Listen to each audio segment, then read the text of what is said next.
Tu l'as sûrement déjà ressenti. Cette sensation étrange, comme si quelqu'un avait du pouvoir sur toi. Il ne crie pas, il ne menace pas, mais tu sens que c'est lui qui tient les ficelles. Ce n'est pas du hasard, c'est de la psychologie stratégique. Et si toi aussi tu veux reprendre le contrôle, retiens bien ces 6 techniques mentales utilisées par les plus grands dirigeants pour manipuler leurs rivaux. La dernière est si puissante qu'elle peut hanter une personne toute sa vie. 1. Contrôle ses émotions. L'émotion, c'est la faille la plus exploitable. Si ton rival est nerveux, colérique, impulsif, il est déjà vulnérable. En politique comme en affaires, celui qui perd son calme perd la partie. Tu ne combats pas sa force. Tu joues avec ses nerfs.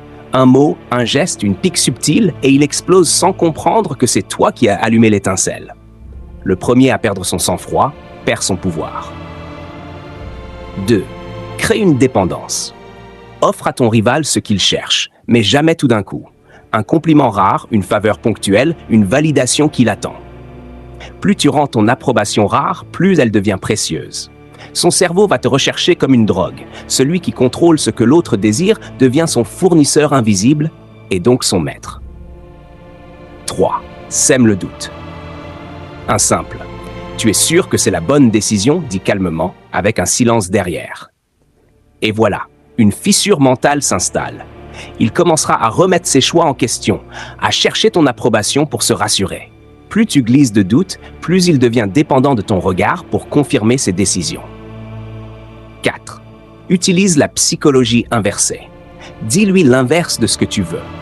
L'être humain déteste être contrôlé, mais quand il croit agir par rébellion, il suit exactement la voie que tu as tracée. C'est comme dire « Ne perds pas ton temps avec ça » et le voir se précipiter dedans. Le plus grand manipulateur est celui qui dirige en donnant l'illusion de la liberté. 5. Sois un mystère. Ne dis pas tout.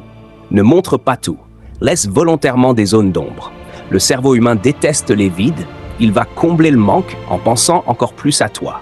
Regarde les figures de pouvoir. Plus elles sont mystérieuses, plus elles fascinent. Plus tu es flou, plus tu deviens obsédant. 6. Culpabilise subtilement.